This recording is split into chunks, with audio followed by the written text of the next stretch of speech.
Welcome everybody. This is John O'Hardy, your local coal banker, realtor, your owner of JO Homes, and your advisor for all things residential. Today I am joined with a good friend of mine, Jonathan Grant Tony. He's the owner of J Grant Insurance, and we're going to be going over a couple of insurance questions. But first, how's business been? It's just different right now. It's been good though. No complaints, just different. I'm sure everybody's experiencing differences through this tough time. So Yeah, a lot of people with time on their hands to get new the phone. get new insurance quotes, do some remodeling around the house. I've been working on that. Yeah. And all sorts of different projects whenever we're not busy sitting at the office all day. Yeah, definitely. It's good to know that both of our businesses have really stayed busy through this interesting and unique time. Yeah, I've been fortunate enough, lucky enough to keep it going. So it's good. To build on a video that I did last week. Yeah. With Donald Walker. He's a good Great roofer guy that we know. We touched on the point of replacement cost and actual cash value. Right. Okay. Neither of us were insurance experts, right? That's your field. So I just wanted you to explain to the audience a little bit more about that. And if y'all haven't checked out the video, please do so. It's on my YouTube page, social media. Yeah. So it's really straightforward. Actual cash value means that they depreciate the value when they pay a claim. And replacement cost means that whatever the cost of that item that needs to be replaced is going to be replaced. So if it's a roof, if Donald gets a policy and it's an actual cash value and the roof is 6 years old, he's got to go through 6 years of depreciation. Whereas a replacement cost type value policy, they're going to give you that year, 2020. That needs to be replaced. It's this amount, and this is the value they're going to pay out to pay that claim. Yeah. So the replacement cost is the entire project minus your deductible. Correct. Okay, and then actual cash value. Well, the replacement cost is what the value of that item is to replace. The claim to get that item replaced has to have the deductible met in order to get that value. So if it's an actual cash value, you not only have to pay a deductible, you're also going to have to deal with depreciation on that item that has to be replaced. How do they depreciate a roof? So you buy a roof, shingles last 30 years. We know we're in Texas and we have hailstorms and they're not going to last that long. So at what point, are they taking 6 years off of 30? Or so they're looking at just impact. There's different ranges that claims adjusters go out. They get on a roof or they fly drones and they look at a certain square footage spot on a roof and how many impact marks for hail, how many missing shingles. They look at all these factors and then they can determine how old the roof is and have it, and use a depreciation method. I'm not in claims, but that's conversations that I have when going through a claims process on behalf of the customer and get as much information as I can to help out my clients. So it's not necessarily that they've been in it for 6 years. They look at what shingles look like new and how much wear and tear is on it and the percentage of lifespan that's left. Right. They do all of those calculations to figure out at the end of the day how much is the insurance company going to pay to hopefully take care of their customer and get them put back together. Sure. So talking about these sorts of coverages, they only need to know about this when they make a claim. So what's your suggestion to clients and the public about what they need to consider when they do make a claim? First and foremost, call your broker, call your agent, run through the scenario you're thinking of making a claim, because if you call claims, whether they pay out or file a claim or anything, just a phone call into their claims customer service team is going to start a claim. You're going to have that claim on your history. Even if you don't, it'll just register that you are somewhere in the process. Right. It's just automatically started. They've got your phone number tied to your policy. So call your agent. You know, I have customers that give me a call and they ask me questions on varying from different things all the time, and we run through it and we say, okay, what is the best case scenario for you? Okay, we need to file a claim. Let me contact claims for you, and we'll get you in touch with them so we can start the process. Or I don't think it's worth it to file a claim in this particular instance. Let's just pay what we need to get paid, because if you've got a 1% deductible or $1,000 other perils deductible and it's a $1,000 item, well, there's a wash there. Sure. There's no point. You can't. So I just replaced the gutters in my house. Nice. Right? It's about $1,000 project. Okay. And 1%, right, which is the lower end of your deductibles for a house, I'd have paid $3,500. There you go. So, and the real thing, and for a while I was debating, all right, let's just wait for the hailstorm and I'll get it fixed. But paint was peeling, you know, like you could tell the work that needed to be done wasn't based on the hailstorm.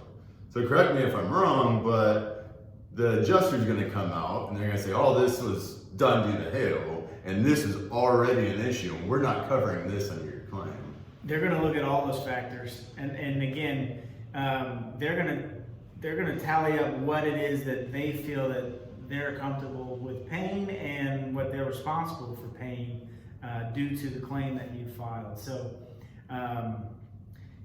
that's another good thing to have a conversation with your agent about. Work through those scenarios on, hey, all of this was damaged during a recent storm I had. This is prior damage. You know, you have those different conversations and you can get a good idea of where that will fall into play. And an agent has those conversations with claims, and they get reports back, and they can do a lot of the representation for you, so that you're not just maybe bending over backwards to not get your full money deserved for that claim. And one thing I really like about whether or not it's J Grant Insurance or another provider, you know, there's some insurance companies that are kind of solely online, right? Or through the phone. That's, you know, I'll throw them under the bus, I guess. Like Geico, USA, you know, you don't actually have a representative, right? You just call the 1-800 number and file a claim.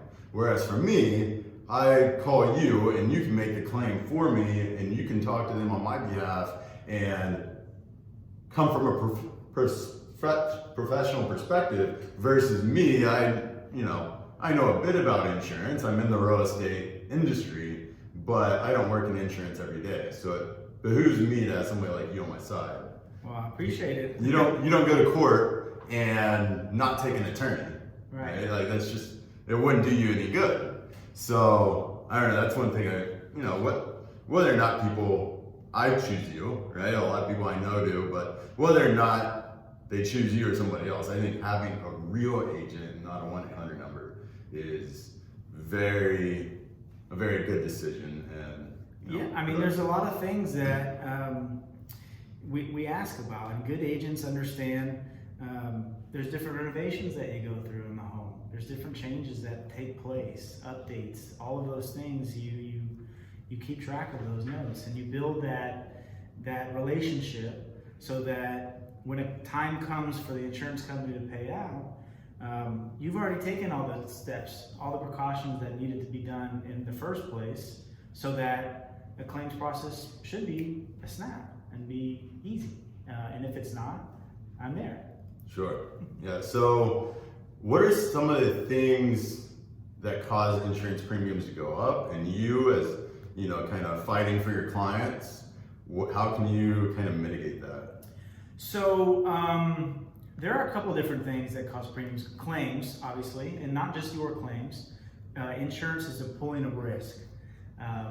All the viewers, my policies, your policies, they're all based on a location. If you're in a zip code, how many claims have been filed for that year? How many storms? There's a hurricane going on right now. All of those things are calculated when they do renewals, when they do new quotes, all of those things. There's so many factors that go into it. So when you're looking at your own insurance premiums and think about, okay, why does this go up this way? Well, it could be as simple as my year of my home, or maybe my roof is now 1 year older. There's inflation that goes into play, the cost of goods to replace the home, they sometimes increase those, Right. which causes all of your coverages to increase slightly. So if, the general area, zip code, neighborhood that I live in, a hailstorm comes through, and I decide I'm gonna save my premium from going up and not file a claim, or at least not this year, is it actually gonna save me anything? So hail claims, they affect everybody. So if you need to file a claim, get your roof taken care of. Right. Especially if you have a replacement cost policy. Get your roof taken care of. Your premiums won't be directly impacted because a hail claim can't directly affect your insurance premiums, but in general as a whole, all of those claims are affecting everyone. So if you got a hail damage on your roof and your neighbor didn't, well, his premiums will be affected, and right. he didn't get the new roof. Right. So, or vice versa, either way. So, take care of your home that needs to be taken care of, and just know that everybody's affecting everybody's insurance. On average, how much extra does it cost to have replacement cost? It seems like a much better decision, but does it cost a lot? Surprisingly, it does vary. It is usually more expensive, but not by a whole lot. Not by as much as what, a typical premium policy you're looking at. If it's, a $1,500 or $2,000 home policy, well, sometimes the difference between actual cash value and replacement costs is a couple $100. Wow. Versus thousands of dollars on the back end when you go to file a claim that you'd be depreciated off of. So yeah, it's definitely worth it to get replacement costs. Okay, that's what I thought. So I'm sure all these insurance companies kind of weigh the claims and what kind of customer you are differently, and with all of them come different costs. So Credit's a big factor. Right. So sometimes when you're switching or shopping, and you could see, you asked me earlier what causes premiums to go up. Well, maybe you did buy a house and you've got more debt that you've accumulated, and it's causing your credit score to go down. Credit can be a factor for those premiums. Insurance companies look at those as a risk factor. Sure. To determine how much risk they're willing to take on if a customer's maybe more or less responsible. Sure. So how often do you suggest that customers, clients, your sphere, right, shops around for different premiums, different companies, that sort of thing? Yeah, so honestly, if they're my customer already, I implore them to shop around. Perfectly fine to do that. Usually every 2 to 3 years is a good kind of benchmark. If you're not my customer, we can we can shop you around. But I do renewals. You get a renewal 45 days before your policy renews anyway, and we do reviews to see, okay, are you still with a good company that is offering you a good renewal rate? Did it jump up a couple $100? Why did that happen? Let's go through it. I have those conversations. I run quotes again at renewal time if there's a better policy available, and then we'll switch them. Sure. So that way I can keep them as my friend and customer. Sure. And obviously keep their coverage where it's at or better, while keeping their premiums as relatively the same or lower as we can. But yeah, 2-3 years. Me personally, I probably shop my insurance every 3 years. Okay. The plumber, never fixes his own sink. Sure. So Sure. sometimes I forget to do my own. Well, the really good thing about your company, right? Even if your clients shop around, you're not a captive agent. So you have several different, really well-known and good providers. So it's not that they have to leave your office and business. They just can take a different product and may fit them better this year. Right, exactly. So I will say, for helpful tip for anybody, a really good carrier right now is going to be Nationwide or Safeco. Interesting. Those are two really good carriers that offer really good policies. And better than Texas State Auto?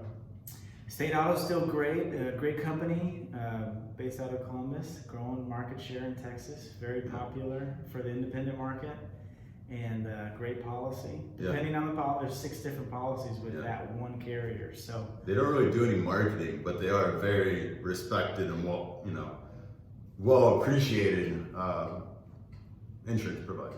Right. So a lot of people don't really know about them, right? They're not your Allstate that's all over the TV and internet. But when it comes to price and quality of service, I think they're really good. And I know you also provide their insurance. Yeah. So among the number of other ones. So if anyone that's not a customer, you're more than welcome to shop. Perfect. All right, well, that's all the questions we have for today. Again, my name is John O'Hardy, but you probably already knew that. This is also Grant Tony. Both of our personal information will be provided immediately following this video. Please feel free to reach out to us personally or leave a comment below, and we will get back to you.